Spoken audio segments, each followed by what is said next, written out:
Welcome to Electric Evolution with Liz Allan. This podcast explores the transition to net zero and the systems driving real change in how we move, live and power our world. Every week I sit down with the people leading that change, those offering insight, innovation and impact in many ways people don't fully see until they hear their stories. If you're ready for real conversations that inspire action and drive change, please like this video, subscribe to the channel and join us on this journey, and let's cut through the noise and build a better future together. Hi everyone and welcome to another episode of Electric Evolution. Today I have Tom Riley, who is the founder and editor of the Fast Charge newsletter and is just such a lovely guy. So Tom, thank you ever so much for joining me today. No, thank you very much, Liz, for having me on. We'll start to chat. And we were talking about the fact that we're both originally from Yorkshire, but he's got a posh accent, and because he's from Harrogate, darling, aren't you? Yeah, the Golden Triangle. I have seen maps of it before where people draw the north and south, and it's going along the middle of England, and they just like there's a big line that shoots up and circles Harrogate and back down. Very nice place though. But anyway, I'm good. Let's just talk about you because we met face to face, didn't we, for the first time last year at Everything Electric. But we'd been talking before for various reasons, which we'll maybe or maybe not go into too much detail. But I wanted to bring you on because you are going to be one of the final episodes of this podcast. And I just thought it was really important to bring you into this and actually to help people understand know who you are if they've never come across your newsletter. Mm-hmm. So do me a favour, and I always start with this. Go back to why you started in comms, when it was, and was it when you were at home in Yorkshire, darling? My interest in communications and politics and policy, which I guess is what the newsletter tends to focus on, or as one reader once put it, it's private eye for electricians. But my dad is very interested in politics, and we were watching things like Yes Minister and the thick of it, and being having lots of copies of the Private Eye left around the house while growing up. And at school I had the opportunity to represent the school at York Council for helping the council, which felt like Parliament when you were at school. It feels like York Council, that's everything on youth policy, which is basically like bus passes and stuff. So that's really where my interest came from. I did some really interesting work experience. One of the former pupils of the school was a presenter of Look North, Harry Gratian. Oh, yeah, I remember him. Yeah, I know, now passed away sadly. But when I was about 14, I think, or 15, I wrote to him and I said I'd love to do some work experience if that was ever available. And he said, wait until you're, study a bit more, and then maybe when you're 16 and 17, get back in touch. And I did, and I remember doing I think it was like a day there at Look North, and I was just kind of hooked onto media, and then I also did a bit of work with the Confederation of British Industry in Yorkshire. So I really enjoyed going and speaking to businesses with the local director there about what challenges and problems they were facing and how the CBI could help in Westminster. And I think after that, I just thought, I don't want to do university at all. I can already do this, I feel. I was very lucky in that I got onto the civil service at the time. You could only get really into it if you were a graduate. There was a fast stream scheme, but the coalition at the time, all those years ago, set up a fast track apprenticeship which would lead into the fast stream, and I somehow managed to get onto that, that scheme. And it was a 2-year scheme. I started in Leeds for a year, and then one day I was desperate to get to London because I just thought that's where everything happens, in Westminster and Whitehall. And I got a call about a year in saying, from another apprentice I knew, he was like, I've got a job down in, the permanent secretary's office, but the private office I'm leaving needs someone. Are you up for it? I was like, yes. And I paid off the rent, went into debt, and had like 8 suitcases and went down to London. Walking out of King's Cross, I was like Alan Partridge, staying in the travel lodge nearby for about 3 or 4 weeks until I found a place to live.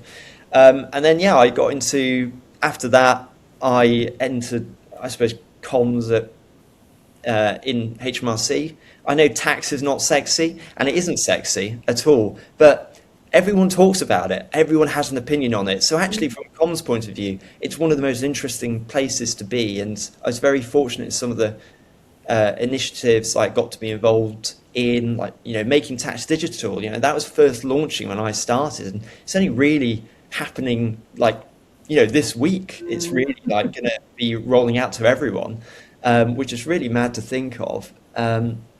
And then in the press office, it just absolutely, cutting teeth on working with journalists, which I really, really enjoyed. And because everyone starts from the point of view as, I hate HMRC, I hate paying tax. You can only go up. So when you had campaigns, like some of the ones that I did was around helping people, either students or older people, avoid tax scams. And you'd get a bit of, you get on BBC, get your director on BBC Breakfast, and it was just chef's kiss. It was awesome. But tax is always a front page story, and some of the things you deal with was great. And then from there I ended up working quite closely with our minister in the Treasury, who was also a transport minister, Jessie Norman. Okay. And then Brexit happened, and no one really wanted to get involved in it, but I sort of threw my hands up. So I ended up being very involved in some of the Brexit comms, preparing for a no deal. That was really fun. Enter rooms in Whitehall, and they'd just be full of cameras showing, videos of every port in the UK. But then we had the pandemic. I was planning to so by that point, I think I'd done about 6 or 7 years in the civil service and in comms, and I wanted to take a break, but then the pandemic hit, and through that, I was involved in launching the job retention scheme, the self-employment support scheme. It was quite fun. HMRC actually became quite a critical player in supporting people during the pandemic. Even, gin distilleries changing their setup so they could make hand sanitizer. That was all kind of rules, in the department. So it was a really good time, but I certainly got to the point where I was a bit burnt out, and I had, with my brother, when people started being able to socialise a bit, came up with an idea for an app that would help people find public toilets, which sounds, it sounds weird to talk about it, but it was really popular, and we managed to get a bit of a sponsorship deal. So I left, and that's how I kind of thought, right, I've got the opportunity to kind of write now and have my own opinion, because I'd been there sheltered by the Civil Service Code since I left school. And I thought, well, I'm going to write about, food, and I'm going to write about cars, because, who doesn't like those two things? And I started the Fast Charge. I was writing for a website called Drive Tribe, which was set up by the ex-Top Gear trio. And it was basically a self-publishing platform. And I wrote something about EVs when the announcement came from Boris about, by 2030, petrol and diesel cars will be banned. And I wrote something about it, and I can remember it did really well on that on Drive Tribe, and had loads of comments, and like 50% of people were, these are terrible, these are awful, and 50% were like, well, actually, electricity is quite cheap, and actually they can be exciting, and the acceleration is amazing. And I thought, well, as a writer, this is quite an interesting topic. If it's, ideally, I think, if you're writing about something, you kind of want maybe that split where 50% of people are going to go, oh, this is, I want to see what this person said about this, and then other people will be like, oh God, not this again. And that ended up, I've created the Fast Charge in 2021 January, so been doing it for way too long now. Just say that. It's I did it because I wanted to learn about the area, because clearly I thought it was going to be a growing area, and also there were at the time, I probably, especially coming from comms, naturally suspicious, and at the time in the EV sector there was lots and lots of positive pieces around, like Tesla was the only game in town, and so my mission statement with the newsletter began with, I will not lust after Musk, and I always thought I'd take a critical friend. Yeah, I always thought I'll take a critical friend view of what's going on, and that's kind of how I've written it since, and it's always been first person. I primarily cover I write for the industry. I've never really sought to write for a consumer or driver, though I know that some of them do read it. But I suppose I've always been more interested in, the sector and what's been going on, and writing things that, I don't always think other people have necessarily the time to do in trade journalism.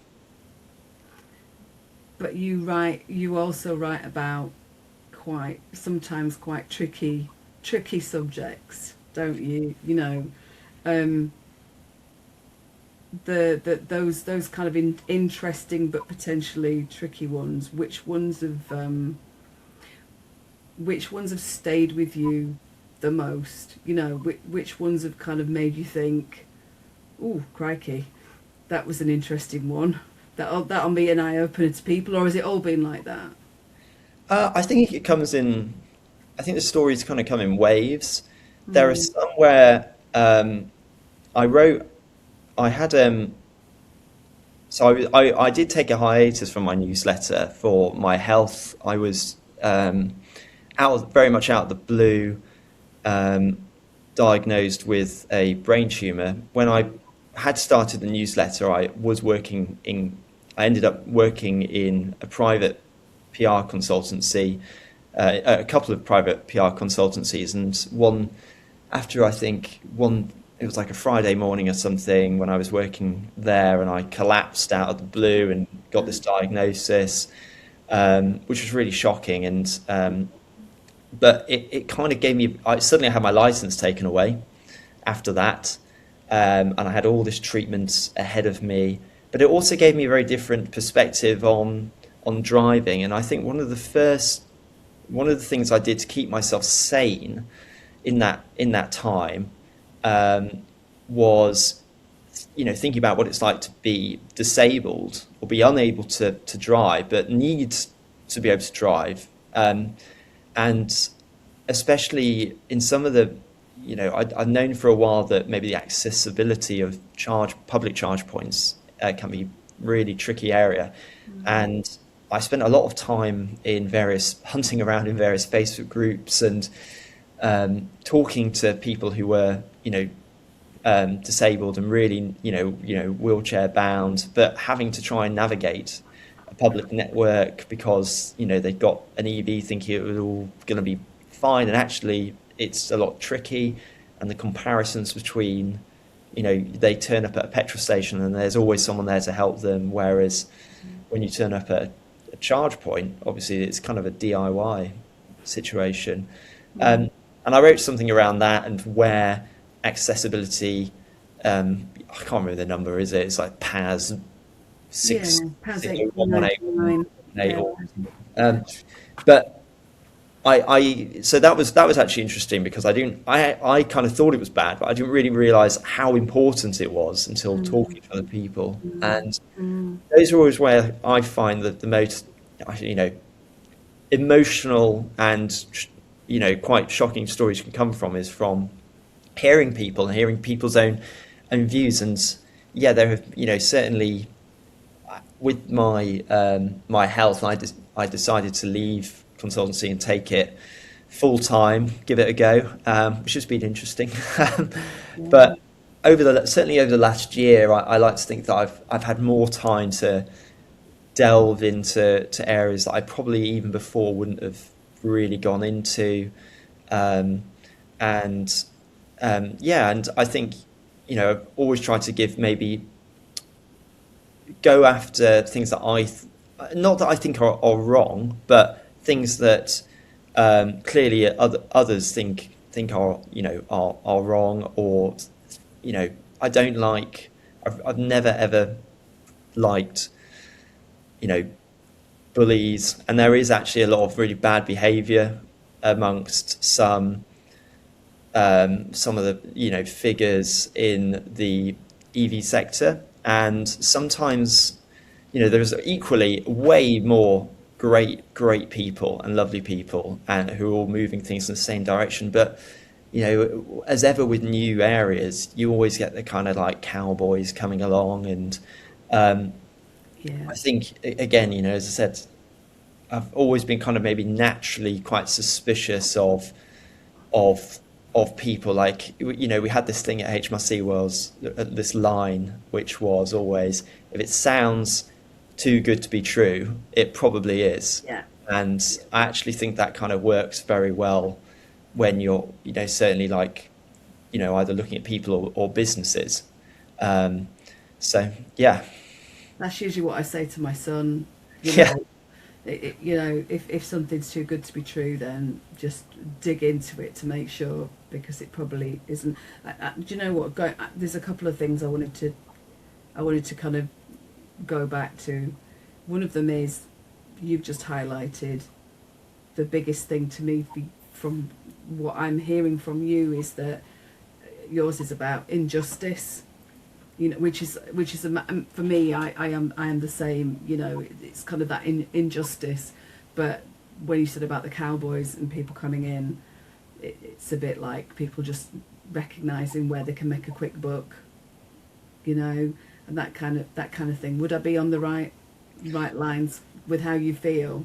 I think so. I think it's about, yeah, I think very much in terms of people being transparent. I believe, very big believer, I love an FOI. That's where a lot of the things that I do. I think people need to, I think especially having come from the position of having been, and probably still am to a certain extent, a lobbyist, and Mm, like at heart. And I know, I feel it's been very interesting. A lot of journalists end up going to comms, whereas I have almost done the kind of reverse in my career, where I went to comms and I ended up, you know, maybe lobbying for things that I really, really didn't believe in. I remember once I always said I'd never work for an oil company. I ended up having to do some project for an oil company, and I really hated I hated myself. But you kind of, not that you know where the bodies are buried, but you kind of know how people think, what to look for.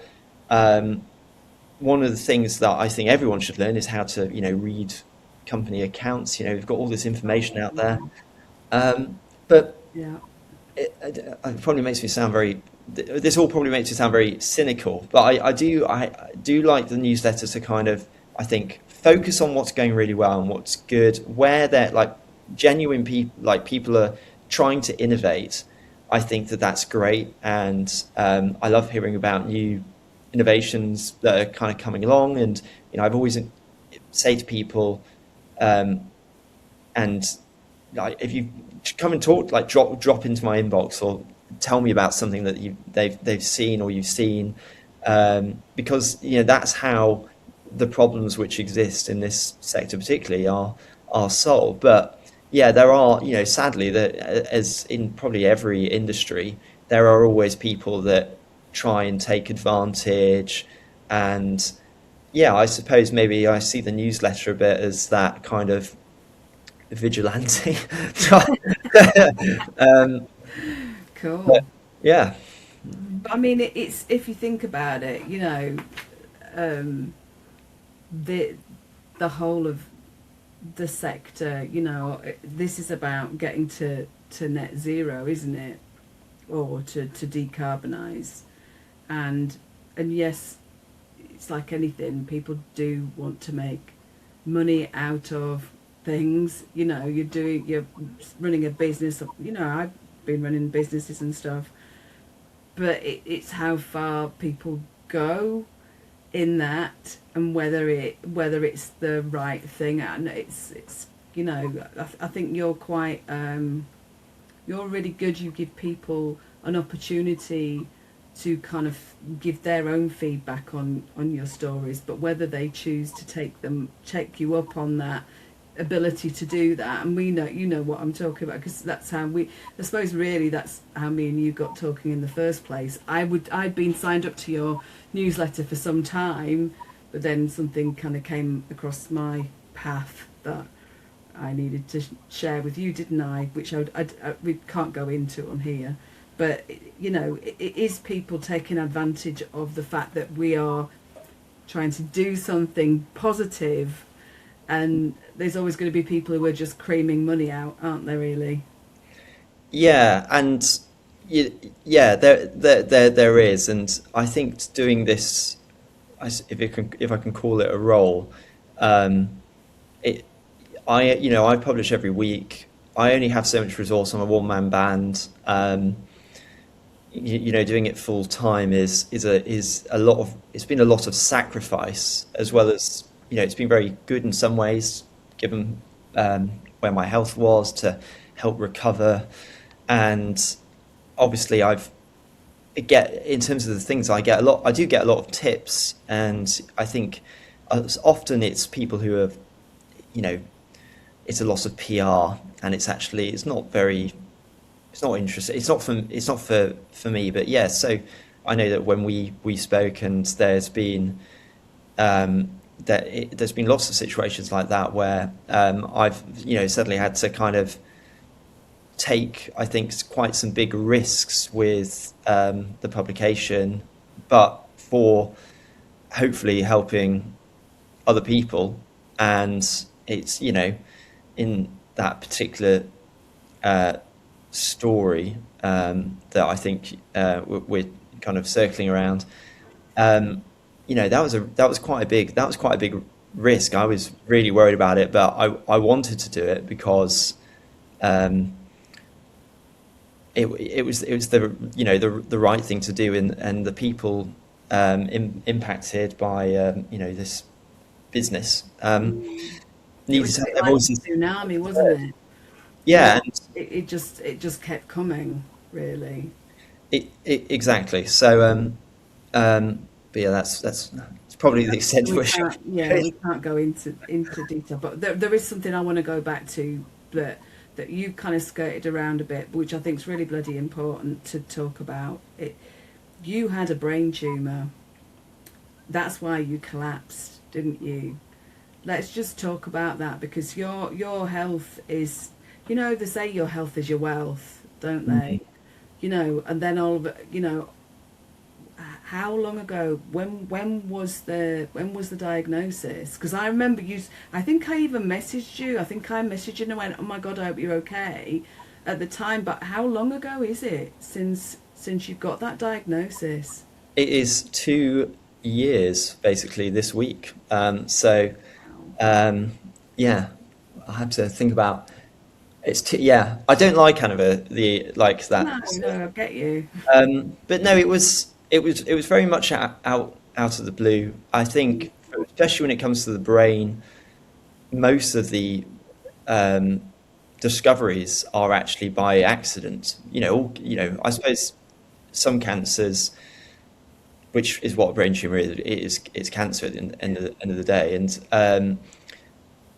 a lot in brains particularly, you just don't really, we don't really understand it. So how often are you having your head scanned? So a lot of people tend to find them when they go to an optician's appointment, and they really notice their personality has changed, or they bang their head and they suddenly also discover something is in there. And in my case, what is strange is that the tumor I have or had, it's still kind of in there somewhere, hiding in a cave.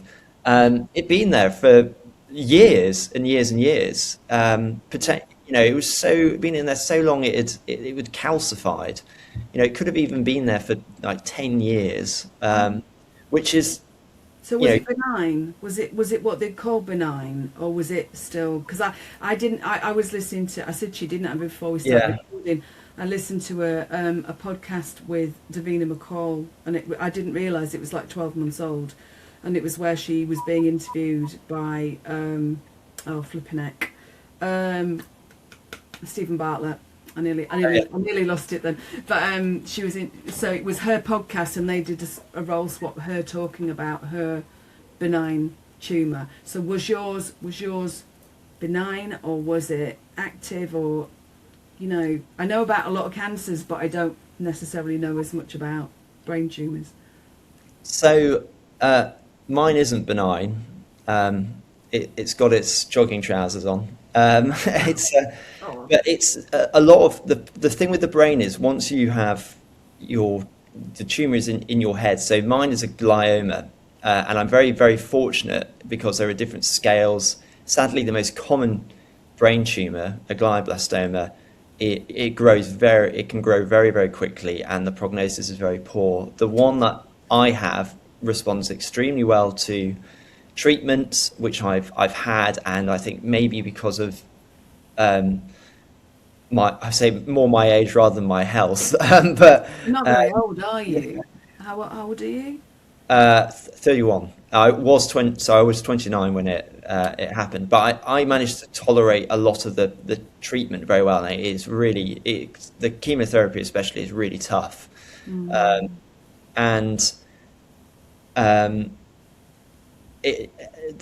thing is with the glioma, it's always going to be in your head. There's no way of really getting rid, like you can't get rid of it. So inevitably it'll always come back. I don't intervene, so in that case, I don't know what type she had. There are some which they can, I think, totally remove, and you have a very high chance of survival. But I think with the brain, it's very tricky because once something's in your head, it's very hard for it to get out of your head. And I think that's probably also like, pancreatic. It's why, pancreatic and brain are very difficult cancers to treat, which is annoying because when I got diagnosed, suddenly thought, well, it's a difficult challenge. It must have had lots of money behind it, and it hasn't. So one of the things I'm very happy to have been involved in is co-founding a campaign, grassroots campaign called Brain Cancer Justice, to hopefully turn terminal into treatable, and that's got a lot of really inspiring people now in it and involved with it. A lot of kind of parliamentarian support. We've got the health department has been engaged with us. I don't think they've met with us yet, though, like actually in person, but they do share stuff with us, certainly around like the cancer plan, and.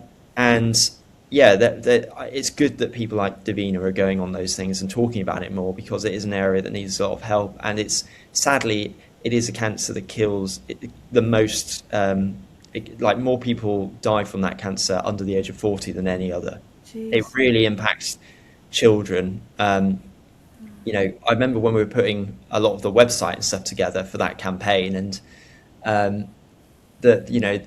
the logo, I don't know who said it to me. It was, sort of said, "Oh, it looks like it's been done by like your mum or dad or something." I was like, "Well, it's probably because it has." Like these are people who have, a lot of people who are campaigning in this area and do tremendous, tremendous work have lost people, like they've lost their children. Yeah. With this, I've gone through my own journey, and my way of treatment was certainly been kind of working. The newsletter in many ways really did save me, keep me going during some of the tougher parts of treatment. Yeah. But I don't, I find it hard to think of how, like, I can't imagine what it's like for my parents. It must have been, extremely difficult, but a lot of, good has come out of it. I've definitely, since that moment and that diagnosis, I've totally changed the way I was thinking. I did think, well, actually, I don't know if I want to work for someone else for the rest of my life, whether it be long or short. And, I probably took more risks, and leaps of faith. Like, I was, one of the great things, I had my friend who is also at the same consultancy as me, Martin Townsend. He was diagnosed with a pancreatic cancer, and he died October last year. But we would talk all the time, and he was proper, friends as we were going through it at the same time. But one of the great things that he did was he brought me to, basically, was the matchmaker for my now partner. So, and I would have never have ever wanted, a relationship or anything. And so there have been positives, and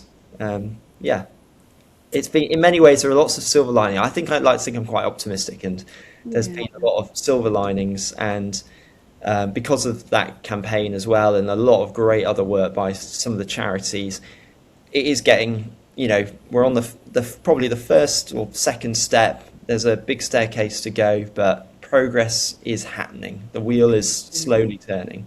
That's good for you. And I wanted to bring that out because we talked about it a bit before we started recording, hadn't we? And I just thought, actually, just bringing that story out, to life, it should help people kind of understand, like you say, about taking those risks with those stories, because actually, when you've been near death, because, and I can say that I've not talked to you about this, and people who've listened to this podcast for as long as it's been on. I was in a car crash when I was 18, so I was very different to you, but I had very serious injuries. So when you've had those kind of experiences, it does change the way you think about things, doesn't it? So yeah, but I'm so pleased that you're able to talk about it, because it's not always easy, is it, to actually even just discuss things like this.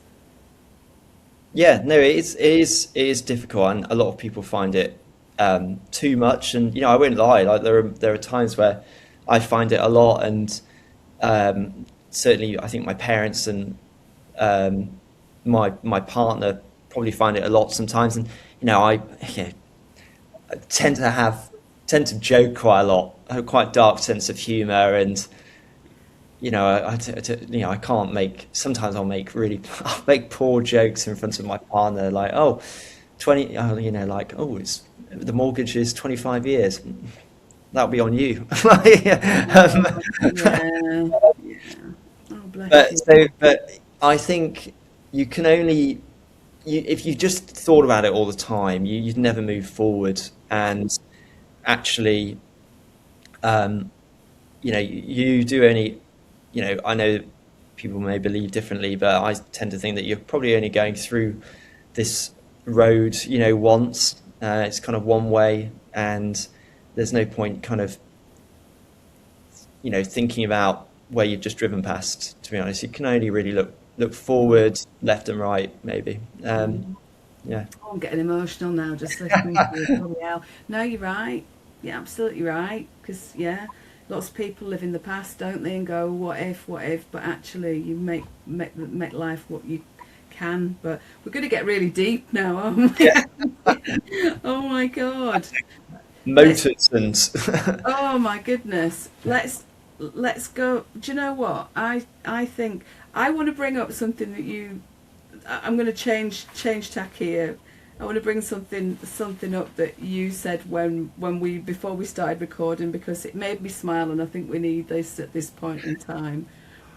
We were talking about why people move to EVs, or why people don't move to EVs, like you said about your, when you put it on that kind of the ex Top Gear guys kind of platform, and you get that 50% that say yeah, great idea, and 50% that say crap. But you were saying, you know, that people probably think that if you have to buy an EV, you're going to be living in trees and buying matcha lattes. Well, Yeah. you know, Yeah, I think people, you know, think that it's almost like it's kind of a cult, and it's, you know, certainly think they're going to I have go to, around with my bra in my hand, you know, just going, I'm burning it every minute, you know, yeah, or not. certainly think that you can, you know, or, you know, it starts with paper straws and it ends with an EV, and, you know, I think there is that view, and I know there's the people talk about, you know, fear, is it FUD, like fear, uncertainty, and Doubt. doubt Yeah. around it. But I think a lot of it actually does come from like big stereotypes. I think in many ways, one of the, you know, one of the worst things, like branding problems the EV sector has, is that it's been associated with the color green in some ways, I think, because people see that thing and think, oh, you know, it's these people that wear mud and, you know, put together dresses made of feathers and things. Um, and actually, I think now that where the debate is going is, you know, a lot better in terms of like thinking of actually, you know, the cost savings, the technology, which Yeah. is, you know, is really good, and you know the just the, you know, I say accessibility not in terms of the charges, but in terms of if you know if it does really work for you. Clearly, there are lots of genuine problems still yet to solve, which is exciting. But for a lot of people, it's a very accessible technology, and you know, I know my parents are very, very, very dubious of electric cars, and but they got a plug-in hybrid just to test it. They have a driveway, they have a garage, and they've just been using the 3-pin plug, and they've Mm. the last time I saw them, they were just getting used to it. They didn't really understand how it worked, and they were like, "Oh, so can I use a public charger on this one? And how Yeah. big is it?" So it was things like that. But when I last went up, it didn't come up at all. And actually, I just noticed, you know, occasionally, you know, Dad would go out with the cable and just plug it in. It's like normal. It just becomes. But that's always the case, isn't it? You know, people go on the journey. They're on the change curve. Exactly. It's funny you should say that. My son, I always talk about my son James on here, but my son James came back from Exeter Uni, so I went down to collect him just over a week ago now. And on the way back, because we get lower range, we've only got a small battery on our car. We've got a lower range, so I charged at there's a Sainsbury's in Exeter. It wasn't the Sainsbury's I intended to go to, but it was still a Sainsbury's anyway. And there was, and it's always, I always have a decent experience at Sainsbury's. And there was a chap there with a plug-in hybrid. I'd already just been talking to another chap who had forgotten that he had 2 charge ports. One was an AC on one side, and his DC was on the other. Mm. And he'd not had this. This one was electric, the first one. Anyway, so I kind of helped him. He was using contactless on it, and he'd Yeah. not used a public charger like that before, so that bit was fine. Then this other chap rocked up, and he had a plug-in hybrid. Now, what I didn't even realise was that plug-in hybrids. I don't know whether it's the same. Somebody's going to be shaking their head, or maybe even you. They only have the AC charger. They can't charge on DC, which I hadn't realised anyway. And I was there was it was a husband and wife. They were probably in their you know, late 60s. She was listening to me, but he was just totally listening to the guy who didn't have a clue either. And I'm like, I was trying to go, look, if you just download the Electroverse app and you click on Yeah. the CCS here, not the double one because that's the DC, which is what you've got here. and finally he got to listen to me, and his wife actually said, "I'm really sorry that he didn't." You know, and I went, "Well, you know, some blokes just think that they know the bloke next to them will know when it's Yeah. actually a woman who will." And you know, and that made me chuckle. But at least your mum and dad now are more kind of open-minded, and now they understand. And it is that it's that understanding, isn't it? Of what have Yeah. I got? What have I bought? I've not just bought a car. I've bought a car with this thing that I don't understand about. You know, because I've Yeah. got petrol and I've driven petrol. But what is this bit, and what does that do? Well, exactly, and in all the advert, like, so the government campaign, I don't know if it's still running, but there was a lot of focus on obviously the cars, the price of the charging, but I couldn't, if memory serves, see any actual just like, you know, op, it like This actually is how it works. showing, because that's the Yeah. bit I think that worries people is Mm. this thought that I'm going to be driving and suddenly I'm going to have to stand outside in, you know, the pouring English rain, and will it be an app? And you know, I think that is the bit that people get worried about. People know how to use a car. You know, electric You car can is, drive any car, can't yeah, you? exactly. It's just Any it's car a you can, car. as long as you've passed your test, you can drive any car. But it's just those differences between, you know, right, I've gone from this to this, or I've got my petrol and I've got this Yeah, thing. But what, and that part of that is that education piece from the dealership, and the dealership not just rubbing their hands together going, "Oh, look, another person who's just bought a car," and I'm sorry if you're listening or yeah. watching your dealership and you're a good one, but there are some that don't give you that information, they don't give you that understanding or help you to kind of go, right, you've got this plug-in hybrid, this is what it means. Yeah, exactly. I did. It was probably coming up to a year ago. I went to, you know, over 10 car dealerships, just pretending I knew nothing. And I was really shocked by the starting position pretty much of every dealer when you go, oh, you know, I'm thinking of getting an EV. Um, you know, can you talk to me about it? Their first question is always, what are you driving at the moment? Like in Mm, their head, they're kind of calculating what, how am I going to make money out of this potential mm, transaction here? mm, Like, what am I going to get back from them? And then they, you know, you're straight off to hearing all the features, but no one's really actually explaining, well, you know, they're quite similar. No one's asking, well, you know, do you have a driveway, or, you know, are mm. you on the street? It took me having to kind of go, well, actually, I live on the street. I don't have any access to a power supply if I'm renting. Um, and then so many people were like, well, there's probably an app or something. And I was really, really surprised. Maybe it's changed in, you know, since last summer, but even at some of the new Probably Chinese not. entrants that we all say are, you know, brilliant, they were equally not so good. In one of them, actually, I think it was BYD, they had loads of Octopus Electroverse, like the cuddly octopuses from Octopus Energy everywhere, but then they were showing, when I was like, oh, so are you using Electroverse? And they're like, well, actually, you know, this person was like, ZapMap, the better route, like all these other things, and but then couldn't really talk about them. And I thought it was just really bizarre that the Confusing. critical part of having an EV is charging, and yet the Yeah. knowledge was so low. Yeah, and so I think I said to you before we started recording, I took out a Kia EV4 out for a test drive a couple of weeks back now, because it's got bi-directional charging, and I just wanted to understand it. I wanted to drive it. It's not as if we're ready yet to change, although I would love to.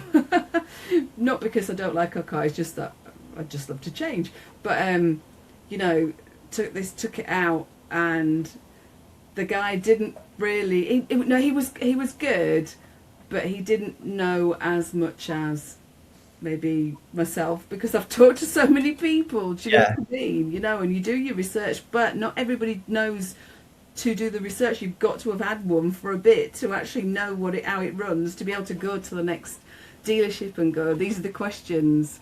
You yeah, know, what's the top? You know, what can I get on a DC charger? You know, what's the speed that I can get? Blah blah blah. What's the never mind WLTP? tell me what the real world range is on this. How much am I going to lose in the cold weather? Yeah. That kind of stuff. Because you kind of need to know these things. But it was an interesting conversation. I don't know why, and I don't know whether you have this, but why do they always have to tell you that they're real petrol heads? It's kind of like, well, I'm a real petrol head. They're a bit boring EVs, aren't they? And I'm like, oh, stop, The thing is, I don't get it either. I think car dealerships really need some sort of makeover. There is a couple. So obviously West London, there are loads of them as you go out of London, and it was very stereotypical.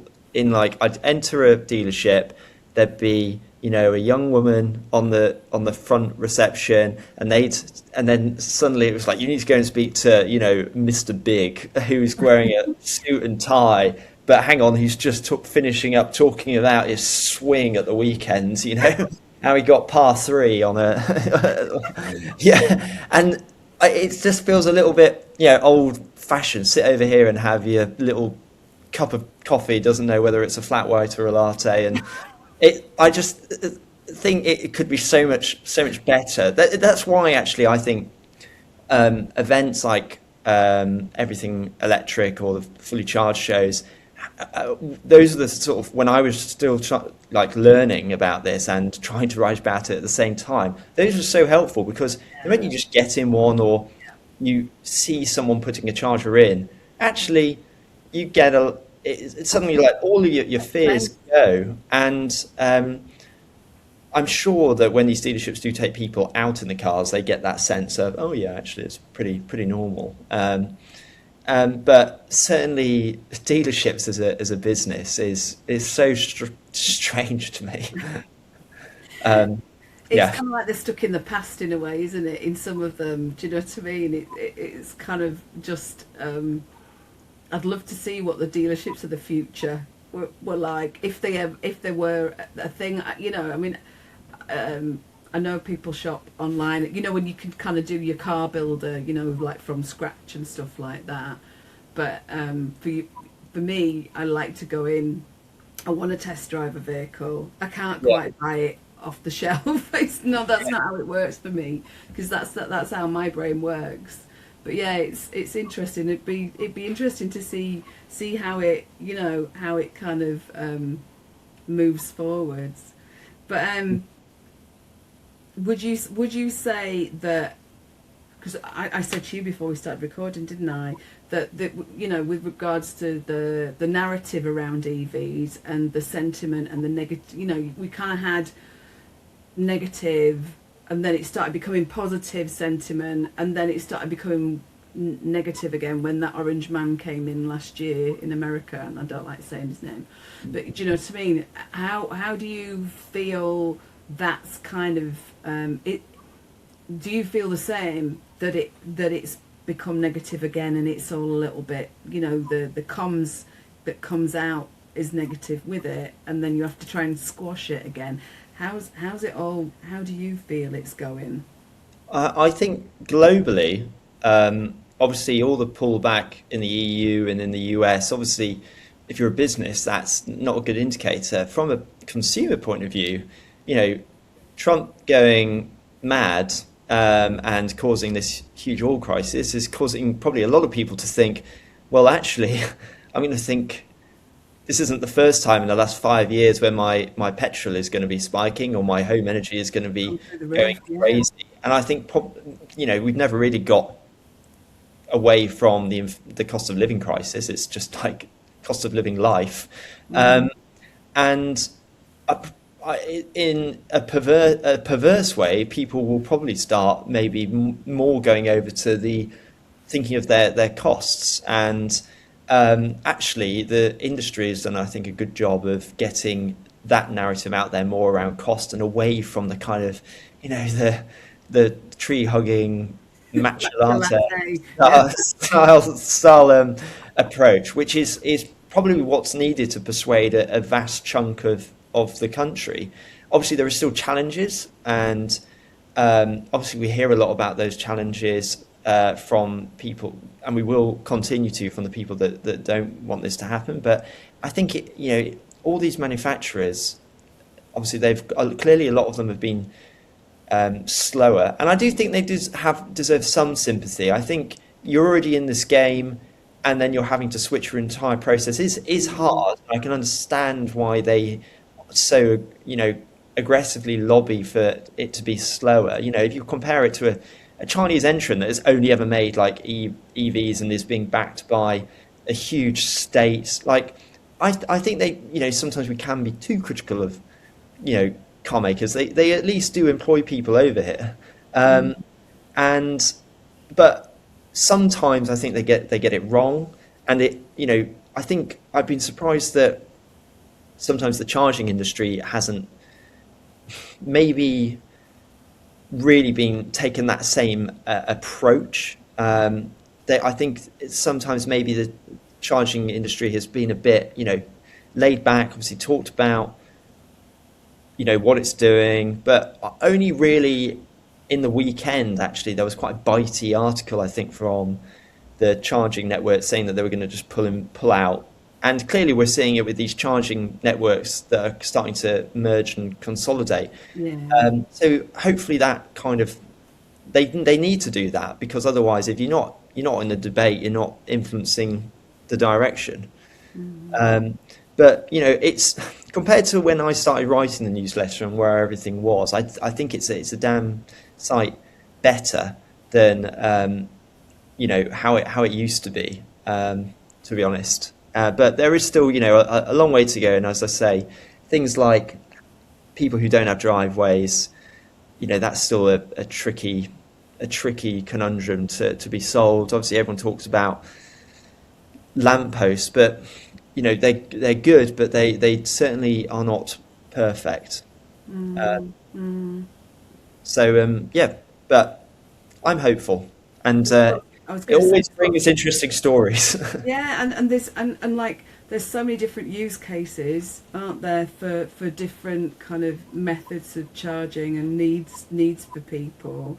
I suppose over the next kind of few years that hopefully, like you said, there'll be some more consolidation, and I don't know whether you feel the same. I'd love for more drivers to be considered with regards to charging and things like Yeah. that, not just kind of, oh well, we think this is what you want. Really? Do Well, you? from my time in government, and when you do stakeholder engagement, stakeholder means business or trade body. Basically, it's if you've got a policy and you have to do those engagement, you want them to be as smooth as possible. You kind of have in mind what you want. You're kind of doing that. You're doing your duty, and I think a lot of departments often rest on hearing from businesses because they're easier to talk to. Charge UK was the idea of the Department for Transport because they were a bit fed up of talking to lots of charging networks, and I think they were suggesting to charging networks, form your own body, because it will make it easier for us to talk to. But the driver, I definitely think that I don't know if there is like a driver's board or something in DFT, or if in the same way that we might have like business entrepreneur councils in like the Treasury, that might be interesting. But I definitely think that the government likes to engage with businesses because it's just more straightforward. And that's why I like to FOI what they're saying in their consultations. Yes, we like your freedom of information, don't we? Yeah. Well, it's important. Yeah, important to see what they're saying because ultimately, especially when taxpayer money is involved, it has an impact for all of us. We're all shareholders in what the state does. So I'm gonna ask you a question then. Final question. If there was a story that you really, really wanted to get your teeth into and you'd not had a chance to do that, what would that be, and if somebody knows anything about any of those types of stories, then then I'll let them know how to contact you in the show notes. Um, I think at the moment the data story is interesting. For Obviously, which part? Which oh, part? so Child data. charging data, I think, is an interesting area. We've had regulations around obviously reliability, open data, and I've been sort of digging into it a little bit. I know, we kind of touched on it as well before we started recording, and it's just mad. There's like no single data set. Some operators don't seem to be kind of following the rules, and yeah, that's something that I'd like to get teeth into. And then the second one, if I could have two, is the electric car grant. And I've tried to understand how the Department for Transport has made its decision to give some cars the top grant and some cars the lower grant. And I've not worked that one out yet, but I know from talking to people that some of the car manufacturers are equally a bit miffed. So yeah, but that's, those things take time. I was going to say, and what about the pence per mile? That I don't know whether you saw. There was a bit of a skit on LinkedIn, and it was with Vicky Edmonds and Matt Adams, and it was a bit of you'd said about Yes Minister, and it was kind of trying to explain what the pence per mile, kind of rule thinking round the rules are, which made me smile a little bit. Is that something that you're kind of like, what is going on there? Who actually thought about this? How is it going to even come in? Yeah, I think that design is really bizarre, and I just find it the thing I find just most stupid about it. I think, obviously as a motorist, you want to be paying a fair share, and there are potholes, and they're caused by everyone's road use. So of course it should be fair. But at this moment, if they're really wanting people in TVs, I think it is totally the wrong time to be doing a tax. But also, it's so weird that they've focused on this, and yet there's so much.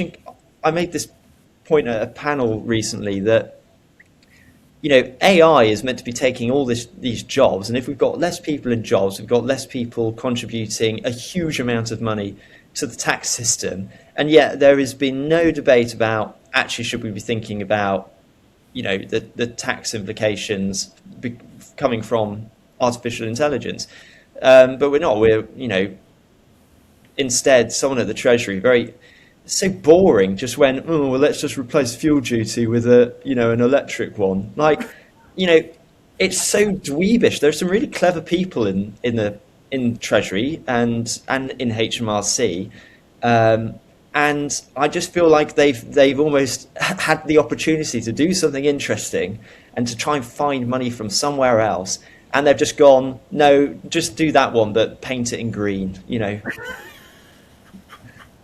And yeah, I love that.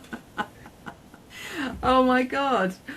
I think we've got to stop. We've got to stop there then, Tom, because that is just what a perfect place to actually finish. So if anybody watching and listening can actually feed him with any of this information anymore, that you're maybe more in the know than myself, please do contact Tom on LinkedIn or through the Fast Charge newsletter. But Tom, it's been an absolute joy talking to you. I'm so glad I got to get you on here. I'm really, really pleased. And it's been a bit of a roller coaster for you, but you're doing an amazing job just sharing all of this information. I know we've both done the kind of the information sharing in different places and in different platforms, but just you keep going, because it's great to actually know that somebody is wanting to kind of keep the transparent, keep things transparent in a good way. So thank you for your time. thank you very much for having me. It's been And fun. to everybody, like I said, there's not going to be many more episodes after this, so it was really important for me to get Tom on. But I'm just going to say, please just, we're still on, you know, on LinkedIn, on YouTube and everywhere, so please just like and subscribe and share. There's going to be about 190 episodes when we're finished. This is going to be, oh my goodness, she's going to check very quickly. When this goes out, this is going to be 188. So please just do all those all those wonderful things. Says me with a frog in my throat. And thank you to Tom, and thanks to you all for watching and listening, and I'll see you next time. Bye. Thanks for watching Electric Evolution with Liz Allan. If you've enjoyed this episode, please like this video and subscribe to the channel. If you're a charge point operator, local authority or stakeholder in EV charging, I'd love to talk to you about our Charge Point Evolution framework. It's designed to help you create a seamless EV driver journey, boost utilisation and maximise your return on investment. Alternatively, if you know someone who'd be a great podcast guest or might be interested in sponsoring an episode, you can email me on liz@fullcircleci.co.uk. Thanks again for watching.